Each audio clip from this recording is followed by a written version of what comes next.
దేవుని పరిశుద్ధమైన నామానికి స్తోత్రములు.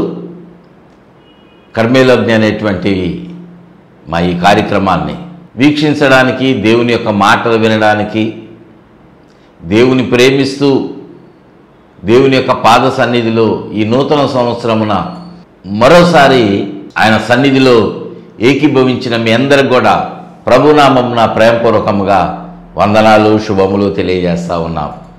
ఎలా ఉన్నారండి? మీరందరూ బాగున్నారా? క్రొత్త సంవత్సరము హడావుడి ప్రారంభమైంది. అది దాదాపుగా ఈరోజు 6వ తారీఖు. 6 రోజులు గడిచిపోతూ ఉన్నాయి. దినములు ఒకదాని వెంట ఒకటైపోతూ ఉన్నాయి. కానీ మన జీవితంలో మార్పు అనేటువంటిది ఉన్నదా? మనం కోరుకుంటాం అభివృద్ధి చెందాలి అని, మన పిల్లలు బాగా చదవాలి అని కోరుకుంటాం. ఫస్ట్ క్లాస్ కావాలని కోరుకున్నటువంటి వాళ్ళందరూ ఫస్ట్ క్లాస్ కావాలనుకుంటారు. అవును కదా? అది కేవలము శరీర సంబంధమైనటువంటి జీవితానికేనా? ఆత్మ సంబంధమైన జీవితంలో అట్టి రీతిగా మనం వర్ధిల్లాలని మనం కోరుకోవటం లేదా? చాలామంది ఆ విషయాన్నే మర్చిపోతారు. కానీ గడిచినటువంటి దినాలు గడిచిపోయాయి. ఈ నూతన సంవత్సరంలోనైనా సరే మనమందరం ఎలా ఉండాలి అంటే, ప్రభువా, గడిచినటువంటి దినముల కంటే, గడిచిన సంవత్సరాల కంటే ఈ సంవత్సరం నేను నీకు మరింత సమీపంగా ఉంటాను నాయన, మరింత దగ్గరగా బ్రతుకుతాను, నీతో అంటుగట్టబడి జీవిస్తాను అనేటువంటి ఒక ఆలోచనతో కూడిన నిర్ణయాన్ని తీసుకొని అటు రీతిగా ప్రయత్నం చేయండి. దేవుడు మిమ్మల్ని బహుగా ఆశీర్వదించునుగాక. ఆమేన్. దేవుని యొక్క వాక్యాన్ని ధ్యానం చేసుకుందాం. యెహోషువ గ్రంథము 23వ అధ్యాయం 11వ వచనంలో ఒక మాట తెలియచేయబడతా ఉన్నది. ఏమంటా ఉన్నది అంటే, కాబట్టి మీరు బహుజాగ్రత్త పడి మీ దేవుడైన యెహోవాను ప్రేమింపవలెను. దేవుడి మాటలు మన వినికిడిలో ఆశీర్వదించునుగాక. ఆమేన్. మనం ఎలా ఉండాలి? మనము దేవునితో సమీపంగా ఉండాలి అని కొన్నాం కదా అని ఆలోచన మనకు వచ్చింది కదా. అందుని బట్టి మనం ఏం చేయాలి అంటే బహుజాగ్రత్త పడాలి. జాగ్రత్త పడటం మాత్రమే కాదు, బహుజాగ్రత్త పడాలి. దేవుణ్ణి మనము వెంబడించేటువంటి విషయములో, దేవుని ప్రేమించేటువంటి విషయములో జాగ్రత్త పడాలి. అజాగ్రత్తగా ఉండేటువంటి దినములలో మనము ఉన్నాం. ఎఫ్ఎసీయులకు రాసినటువంటి పత్రిక 5వ అధ్యాయము 15-16 వచనాల్లో ఉంటుంది. దినములు చెడ్డవి గనుక మీరు సమయాన్ని పోనివ్వకుండా సమయాన్ని సద్వినియోగం చేసుకుంటూ జాగ్రత్తగా మీరు నడుచుకోవాలి. మన నడకలో కూడా జాగ్రత్త అనేటువంటిది ఉండాలి. ప్రియ దేవుని బిడ్డలారా, ఎందుకు ఇక్కడ యెహోషువ గ్రంథంలో మనము జాగ్రత్త పడాలని దేవుడు చెప్తా ఉన్నాడు అంటే, ఆ 10వ వచనంలో, యెహోషువ గ్రంథము 23వ అధ్యాయం 10వ వచనంలో చెప్తున్నటువంటి మాట, మీ దేవుడైన యెహోవా మీకిచ్చిన మాట చొప్పున తానే మీ కొరకు యుద్ధము చేయువాడు గనుక. చూసారా? దేవుడు ఒక మాట చెప్తా ఉన్నాడు ఇక్కడ. యెహోషువతో తను నడుస్తున్నటువంటి ప్రారంభ దినములలో, మోషే అనంతరము యెహోషువను దేవుడు ఆశీర్వదించి ఇశ్రాయేల్ ప్రజలను నడిపించడానికి నాయకునిగా ఏర్పాటు చేసి జ్ఞానాత్మతో నింపి ఈ రీతిగా మాట్లాడుతూ ఉన్నాడు. నువ్వు భయపడద్దు యెహోషువ, నేను మోషేకు ఎలా తోడుగా ఉన్నానో నీకు కూడా అలాగే తోడుగా ఉంటా. నువ్వు వీళ్ళని నడిపించు, వీరు చేరాల్సినటువంటి గమ్యానికి వీరిని చేర్పించు. నువ్వు ఏమాత్రం భయపడద్దు, నేను నీకు తోడుగా ఉంటా, నేను నీకు తోడుగా ఉంటా.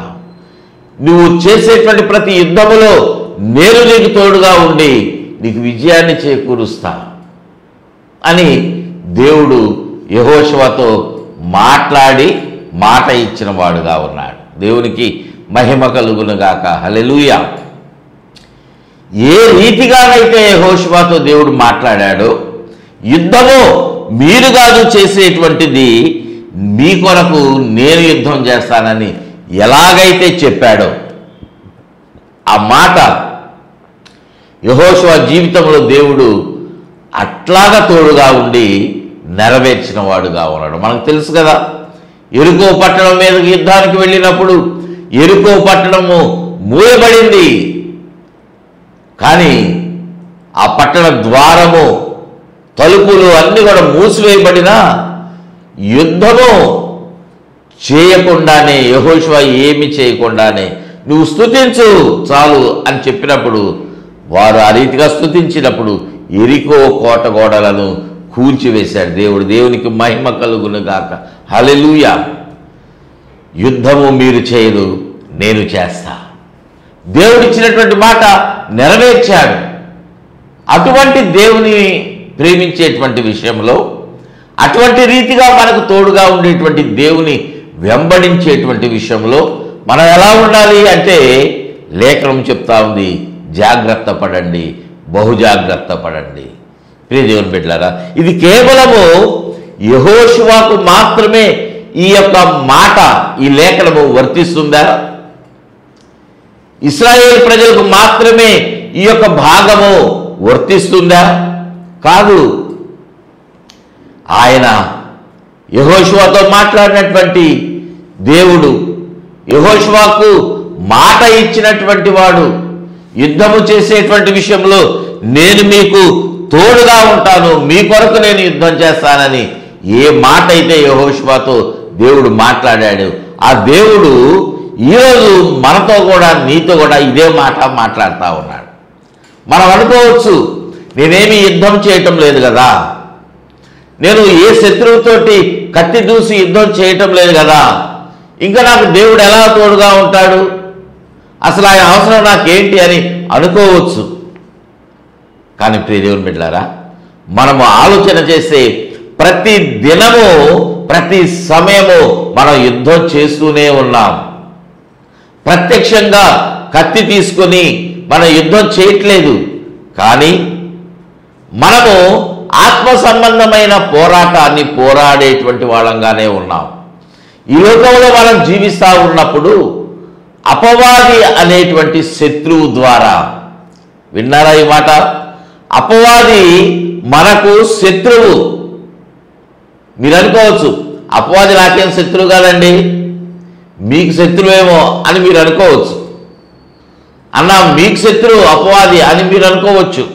ఎందుకంటే మీరు పరిచర్య చేస్తూ ఉన్నారు, మీకు కొన్ని కష్టాలు వస్తూ ఉన్నాయి, సువార్త ప్రకటనకు ఆటంకం కలిగిస్తాడని మీరు భయపడుతున్నారేమో. కొంతమంది అనుకోవచ్చు భ్రమపడుతున్నారేమో అని కూడా అనవచ్చు. కానీ అపవాది ప్రతి ఒక్కరికి శత్రువే. ఎందుకు ఈ మాట అంటున్నానంటే, వాడు ఈ లోకంలో మనం జీవిస్తూ ఉన్నప్పుడు మనలను వాడి వైపు త్రిప్పుకోవటానికి, అగాధంలో పడవేయటానికి, శోధనలు మనకు అనేకమైనటువంటి వాటిని అనేక రీతులుగా కలుగు చేస్తూ ఉన్నాడు. కోరికలను సృష్టిస్తూ ఉన్నాడు. లోకములో ఆకర్షణీయమైనటువంటి వాటిని మన కన్నుల ముందు నిలవబెడతా ఉన్నాడు. అవును కదా? మనం చూస్తూ ఉన్నాం, ఒకానొక సమయమున ఏమి డెవలప్మెంట్ లేనటువంటి పరిస్థితుల మధ్యలో మన తల్లిదండ్రులు జీవించారు, పూర్వీకులు జీవించారు. కానీ ఇప్పుడు రోజులు అలా లేవు కదా. ఎక్కడ చూసినా స్టైలిష్గా రెడీ అవ్వటం, అవును కదా, ఎక్కడ చూసినా స్టైల్గా ఉండటం, వే ఆఫ్ డ్రెస్సింగ్ అంతా మారిపోతావు. శరీరమును పూర్తిగా కప్పుకొని ఉన్నటువంటి దినాలలో మన పూర్వీకులు ఉన్నట్లయితే, నేటి దినాలలో ఆ యొక్క మోడర్న్ డ్రెస్సెస్ వలన ఎలా ఉన్నారంటే, శరీరంలో సగభాగము కనబడేటువంటి రీతిగా డ్రెస్ చేస్తూ ఉన్నారు. ఇదంతా ఏంటి అని తల్లిదండ్రులు అడిగితే, ఇది స్టైల్ మమ్మీ, ఇది స్టైల్, మీరు చూడట్లేదా, ఇదంతా మోడర్న్గా ఉంది. పిల్లలు బిడ్డలారా, ఈ రీతిగా అపవాది యవనస్తులను ఆకర్షిస్తూ ఉన్నారు. యవనస్తులను ఆకర్షిస్తూ ఉన్నాడు వాడు. పాపములో పడటానికి రకరకాలుగా మత్తు పదార్థాలను అలవాటు చేస్తూ ఉన్నాడు. డెవలప్మెంట్ అంటే, కల్చర్ అంటే మత్తు పదార్థాలకు బానిసలైపోతూ ఉన్నారు. ఇది కల్చర్, మీకు తెలియదు.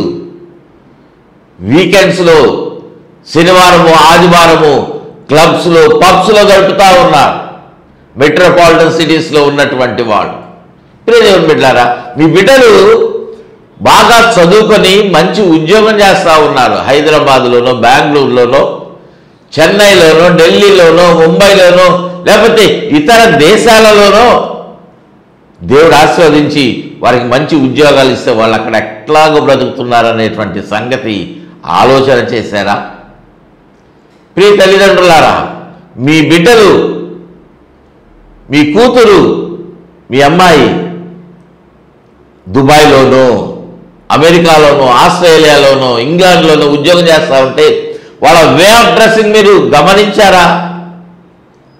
ఆ డ్రెస్సింగ్ని బట్టి మీరు వాళ్ళని హెచ్చరించారా ఏ రోజైనా? అమ్మా, రోజులు బాలేదు, మనం బట్టలు వేసుకునేది శరీరాన్ని కప్పుకోవటానికి, కనబరచడానికి కాదు అని ఒక మాట చెప్పేటువంటి తల్లిదండ్రులు ఎంతమంది ఉన్నారు ఈరోజు? ప్రియదేవుని బిడ్డలారా, మీ బిడ్డ ఈ లోకంలో ఉన్నప్పుడు, మీ దగ్గర ఉన్నప్పుడు జాగ్రత్తగా భయభక్తులతో పెరిగి ఉండొచ్చు, కానీ దానిని కాపాడుకుంటా ఉన్నాడా? వేరే దేశాలకు వెళ్ళినప్పుడు, వేరే ప్రాంతాలకు, వేరే రాష్ట్రాలకు వెళ్ళినప్పుడు అక్కడ ఉన్నటువంటి కల్చర్ని చూసి సిగరెట్స్ తాగటం మాత్రమే కాదు, మత్తు పదార్థాలకు అలవాటు అవుతున్నాడేమో గమనించారా? అక్కడంతా అది కామన్గా ఉంటుందేమో, కానీ అది దేవుని దృష్టిలో అది వ్యతిరేకము, పాపము అనేటువంటిది మీరు గుర్తించి మీరు ప్రార్థన చేస్తున్నారు, కానీ మీ బిడ్డలను ఖండిస్తూ ఉన్నారా? మీరు అనుకుంటున్నారు మా బిడ్డలు అక్కడ మంచిగా ఉద్యోగం చేసుకుంటున్నారు, బాగున్నారు, మంచిదే, కానీ వారు ఆత్మీయంగా బాగున్నారా? ఆత్మీయంగా ఎదుగుతూ ఉన్నారా? మంచి కంపెనీలో ఉద్యోగం వచ్చింది, కానీ ఆత్మీయంగా వారి పరిస్థితి ఏంటనేటువంటిది ఒక్కరోజైనా ఆలోచన చేశారా? ప్రియదేవుని బిడ్డలారా, జాగ్రత్త పడాలి. మనము దేవుని ప్రేమించేటువంటి విషయంలో జాగ్రత్త పడాలి. చూడండి, మరొక మాట మనం చూసినట్లయితే ఈ అంశంలో భాగంగా మత్తయి సువార్తలో 6వ అధ్యాయంలో 1వ వచనంలో, అంటే మనుషులకు కనబడవలనని వారి ఎదుట మీ నీతి కార్యము చేయకుండా జాగ్రత్త పడండి. మనుషులకు కనబడవలనని కొంతమంది చేసేటువంటి పనులు ఇలా ఉన్నాయి, కొంతమంది ఇలాగే చేస్తూ ఉన్నారు. అందుకే దేవుడు వాక్యంలో ఈ మాట ఒక హెచ్చరికగా పెట్టాడు, ఒక హెచ్చరిక. చాలామంది చేసేటువంటి పనులు మనుషులకు కనపడాలి, మనుషులకు కనపడాలన్నట్లుగా వారు బహిరంగంగా ప్రార్థన చేస్తారు. మంచిదే ప్రార్థన చేయటం, కానీ వారు ఎవరు లేనటువంటి సమయంలో ప్రార్థన చేస్తున్నారా? నలుగురు ముందే ప్రార్థన చేస్తూ ఉన్నారా? నలుగురి ముందు దేవునికి స్తోత్రాలు చెప్తా ఉన్నారు. వారు ఒంటరిగా ఉన్నప్పుడు దేవుని స్తుతించగలుగుతా ఉన్నారా? ఒంటరిగా ఉన్నప్పుడు దేవునితో వారికి ఉన్నటువంటి సంబంధము ఎలా ఉంది? అది ఒకసారి ఆలోచన చేసుకోవాలి. జాగ్రత్త పడండి. మీ నీతి కార్యము మనుషులకు కనబడవలనని వారి ఎదుట చేయకుండా జాగ్రత్త పడాలి. ఎందుకయ్యా అంటే అక్కడ వ్రాస్తున్నటువంటి మాట, లేని ఎడల పరలోకమందున్న మీ తండ్రి యొద్ద మీరు ఫలము పొందరు. ఒక హెచ్చరిక. జాగ్రత్త పడకపోతే మనకు జరిగేటువంటి ఒక నష్టం అక్కడ తెలియజేస్తా ఉన్నాడు. మనకు ప్రతిఫలం ఇచ్చేటువంటి దేవుడు, మీ యొక్క ప్రార్థనకు, మీ నీతి కార్యాలకు ప్రతిఫలమును అనుగ్రహించేటువంటి వాడు దేవుడు గనుక ఆ పరలోకపు తండ్రి ఎదుట మీరు ప్రతిఫలము పొందరు. ఇంకా మీరు ఇన్ని నీతి కార్యాలు చేసే ప్రయోజనం ఏంటి? ఎంతగా మీరు ఇతరులకు మేలు చేయాలనేటువంటి తలంపు కలిగి ఉండి చేస్తున్న ఉపయోగం ఏంటి? ప్రియదేవుని బిడ్డలారా, మీరు మనుషులకు కనబడవలనని మీరు అలాగా చేయొద్దు. ఉదాహరణ చెప్తా ఉన్నాడు. మత్తయి సువార్త 6వ అధ్యాయము 2వ వచనంలో చూచినట్లయితే, కావున నీవు ధర్మము చేయనప్పుడు మనుష్యుల వలన ఘనత పొందవలెనని వేషధారులు సమాజ మందిరములలోను వీధులలోను చేయులాగున నీ ముందర బోర ఊదింపవద్దు, వారు తమ ఫలము పొంది ఉన్నారని నిశ్చయముగా చెప్తా ఉన్నాను. దేవునికి మహిమ కలుగును గాక. హల్లెలూయా. కొంతమంది చేసేటువంటి పనులు ఇలానే ఉన్నాయి. ధర్మం చేసేటువంటి సమయము మాత్రమే కాదు, ఇతరులను నువ్వు ఆదరించేటువంటి ఆ సమయంలో నీ ప్రవర్తన ఎలా ఉంటా ఉన్నది? ఎందుకు ఈ మాట లేఖనంలో తెలియజేయబడిందంటే, నేటి దినాల్లో మనం చూస్తూ ఉంటే గమనించినట్లయితే చాలామంది వస్త్రాలు ఇచ్చేటటువంటి సమయమున ఫొటోస్ తీసుకుంటూ ఉంటారు. ఎందుకు అంటే వాళ్ళ పబ్లిసిటీ కోసం, వాటిని వాళ్ళ ఇతరులకు చూపించడం కోసం. అవసరమా? నువ్వు ధర్మం చేసేటువంటి సమయమున, నువ్వు ఇతరులను ఆదరించేటువంటి సమయమున ఫొటోస్ తీసుకొని, వీడియోస్ తీసుకొని నలుగురికి పబ్లిసిటీ చేయటం, తద్వారా ఏదో ఒక మేలు పొందటం, ఫలానా వ్యక్తి చాలా దాన ధర్మాలు చేస్తాడనేటువంటి పేరు ప్రఖ్యాతులు పొందుకోవటం కోసం ఇలాగ చేస్తూ ఉన్నటువంటి దినములలో మనము ఉన్నాం. కానీ లేఖనం చెప్తా ఉంది, మనుషులకు కనబడవలనని మీరు అట్లాగా చేయవద్దు. దేవునికి స్తోత్రం చెల్లిద్దాం. హల్లెలూయా. మరొక మాట మనం చూసినట్లయితే, ఇదే సందర్భంలో అపోస్తుడైన పేతురు రాసిన 2వ పత్రిక 1వ అధ్యాయము అక్కడ 10వ వచనంలో మనం చూస్తే, అందువలన సహోదరులారా మీ పిలుపును ఏర్పాటును నిశ్చయము చేసుకొనుటకు మరి జాగ్రత్త పడండి. మరి జాగ్రత్త పడండి. ఏ విషయంలో అంటే మీ పిలుపు, మీ ఏర్పాటు. మీరు ప్రత్యేకంగా కొన్ని పనులు చేయడానికి ఏర్పాటు చేయబడ్డారు. మీకంటూ దేవుడు ఒక పిలుపునిచ్చాడు. వాటి విషయంలో వాటిని నిశ్చయము చేసుకోవటానికి మీరు జాగ్రత్త పడాలి, మరి జాగ్రత్త పడాలి అని తెలియజేస్తాడు. అందువలన అని ఆ 10వ వచనం ప్రారంభించబడింది. ఎందువలన అంటే మనము పై వచనాలలో చూస్తే అక్కడ కొన్ని మాటలు తెలియచేయబడ్డాయి. వాస్తవంగా 1వ వచనం నుండి మనము చదివితే మనకు క్లియర్గా అర్థమవుతుంది. మీ తర్వాత చదవండి ఒకసారి. ఈ యొక్క సందర్భం మనకు సమయం లేదు కనుక నేను కొన్ని వచనాలు మాత్రమే చదివి కొన్నింటిని మాత్రమే మీకు తెలియజేయాలని ఆశపడతా ఉన్నా. ఇక్కడ 5వ వచనం ప్రారంభిస్తూ అంటున్నాడు, ఆ హేతువు చేతనే, అంటే ఆ కారణము చేత. ఏ కారణం అంటే మీరు పై వచనాలు చదవండి, మీకు అర్థమవుతుంది. ఆ మాట అని అంటున్నాడు, మీ మట్టుకు మీరు పూర్ణ జాగ్రత్త గలవారై, అంటే జాగ్రత్త పడేటువంటి విషయంలో సంపూర్ణులుగా మీరు ఉండాలి, పరిపూర్ణులుగా మీరు ఉండాలి అన్నట్లుగా ఆ మాట చెప్పి, మీ విశ్వాసమునందు సద్గుణమును, సద్గుణమునందు జ్ఞానమును, జ్ఞానమునందు ఆశా నిగ్రహమును. చూసారా, ఒకదానికి ఒకటి లింకు పెడతా ఉన్నాడు దేవుడు. మనము విశ్వాసమును కలిగి ఉండటం మాత్రమే కాదు, అందులో మనము ఏమి కలిగి ఉండాలంటే మంచి గుణమును మనము కలిగి ఉండాలి, మంచి లక్షణాలను మనము కలిగి ఉండాలి. సద్గుణము కలిగి ఉంటే కాదు, జ్ఞానమును కూడా కలిగి మనము జీవించాలి అని తెలియజెప్పి 8వ వచనం వరకు అనేకమైనటువంటి మాటలు ఏమేమి కలిగి ఉండాలో దేవుడు చెప్తా ఉన్నాడు. ప్రియ దేవుని బిడ్డలారా, అవన్నీ చెప్పి 8వ వచనంలో అంటున్నాడు, ఇవి మీకు కలిగి విస్తరించిన ఎడల. వినారా, ఆ మంచి లక్షణములన్నీ, ఆ సద్గుణములన్నీ కలిగటం మాత్రమే కాదు, కానీ మనలో అవి విస్తరించినటువంటి అనుభవంలో ఉండాలి. దేవునికి స్తోత్రం చెల్లిద్దాం. హల్లెలూయా. విస్తరించినటువంటి ఆ స్థితిలో ఉండి మనము ప్రభు అయిన యేసుక్రీస్తును గూర్చినటువంటి అనుభవ జ్ఞాన విషయములో మిమ్మును సోమరులైన నిష్ఫలులైన కాకుండా చేయును. ఎందుకు మనము ఈ లక్షణాలన్నీ కలిగి ఉండాలంటే, యేసయ్య నా రక్షకుడు, యేసు నేను వెంబడిస్తా ఉన్నా అని నువ్వు చెప్తా ఉన్నావు కదా, వాటి విషయములో నువ్వు ప్రభువు గురించి చెప్పేటువంటి సాక్ష్యము విషయంలో, ప్రభువు యొక్క మార్గంలో నువ్వు నడిచేటువంటి విషయంలో నువ్వు మంచి ఫలాన్ని పొందుకోవాలి. నిష్ఫలుడుగా నువ్వు ఉండకూడదు, నిష్ఫలము నీకు కలగకూడదు. అందుకొరకు నీవు ఆ రీతిగా ఉండాలని చెప్పి 9వ వచనంలో అంటున్నాడు, ఇవి ఎవరికి లేకపోవును అంటే ఈ సద్గుణములు, ఈ మంచి లక్షణాలు లేనటువంటి వాళ్ళు కొంతమంది ఉంటారు.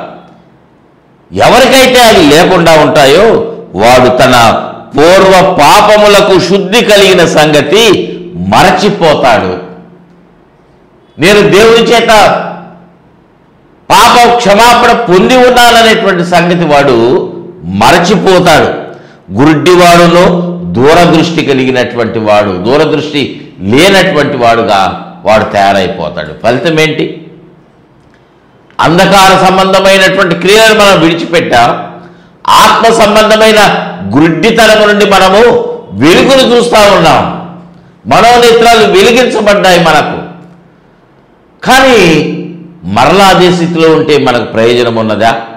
అందుని బట్టి మనము ఎలా ఉండాలి అంటే, వీటన్నిటినీ కలిగి ఉండటం వల్ల మీ పిలుపుకు, మీ ఏర్పాటుకు కలిగినటువంటి ఆ పిలుపును బట్టి నిశ్చయతను కలిగి మీరు మరి జాగ్రత్త పడాలి. దేవునికి స్తోత్రం చెల్లిద్దాం. హల్లెలూయా. జాగ్రత్త పడతా ఉన్నారా ప్రియ దేవుని బిడ్డలారా?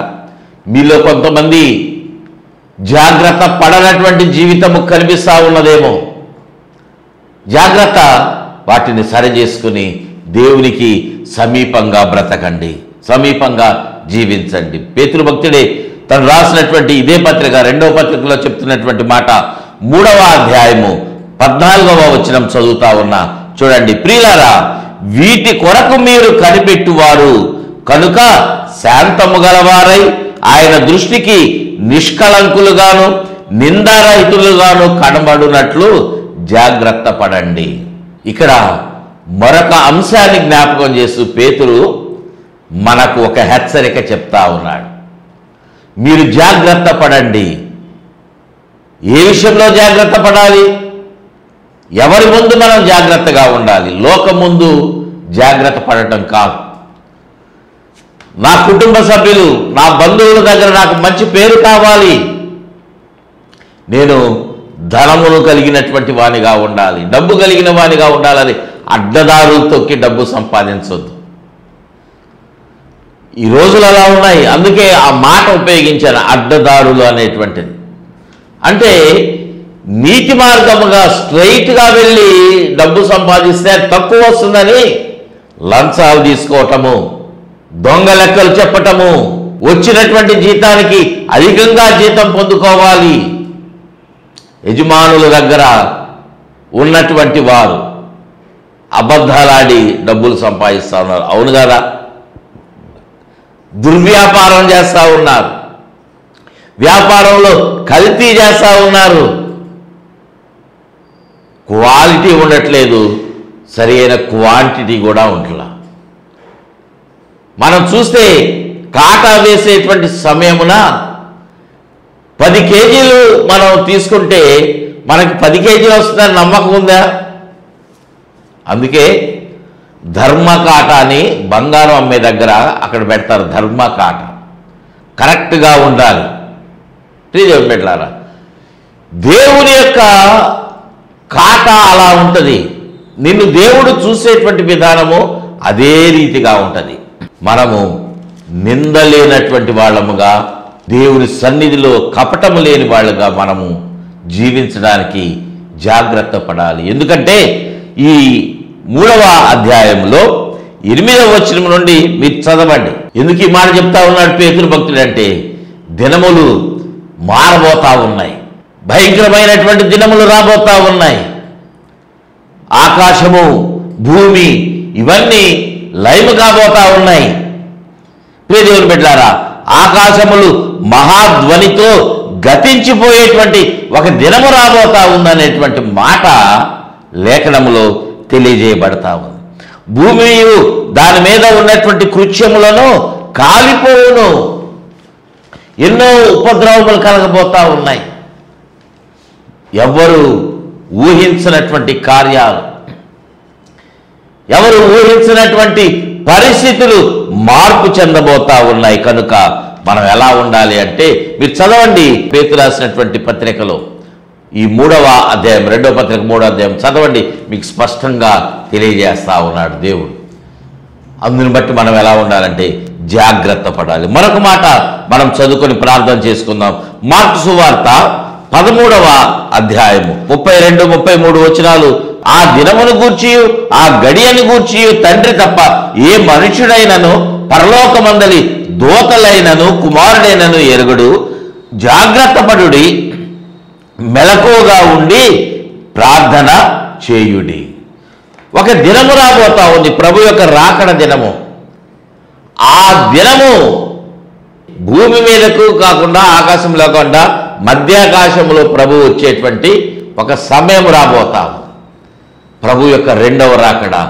ఆ సమయము ఎవ్వరికి కూడా తెలియదు, ఏ ఒక్కరికి తెలియదు, దేవదూతలకు కూడా తెలియదు.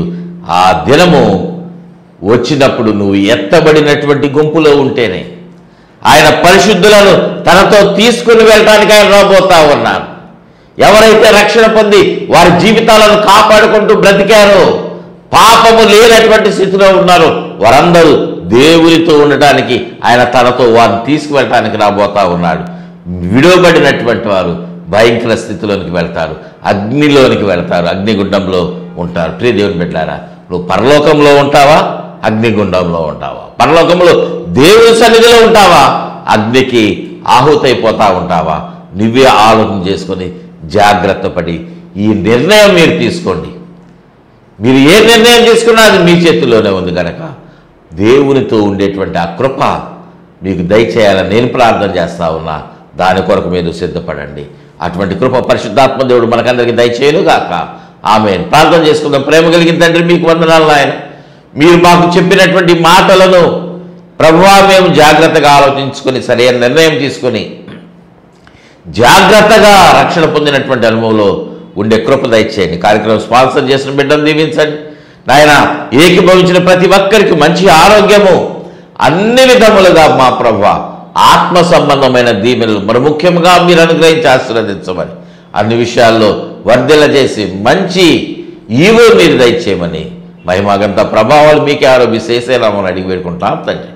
ఆమేన్, ఆమేన్, ఆమేన్. తండ్రి దేవుని ప్రేమ, ప్రభువు రక్షకుడు యేసుక్రీస్తు వారి కృప, పరిశుద్ధాత్మ దేవుని యొక్క అన్యోన్యమైన సన్నిధి సహవాసం సదాకాలం తోడుగా ఉండి నడిపించి బలపరచు వర్ధిల్ల చేయునుగాక. Amen, amen, amen. God bless you all.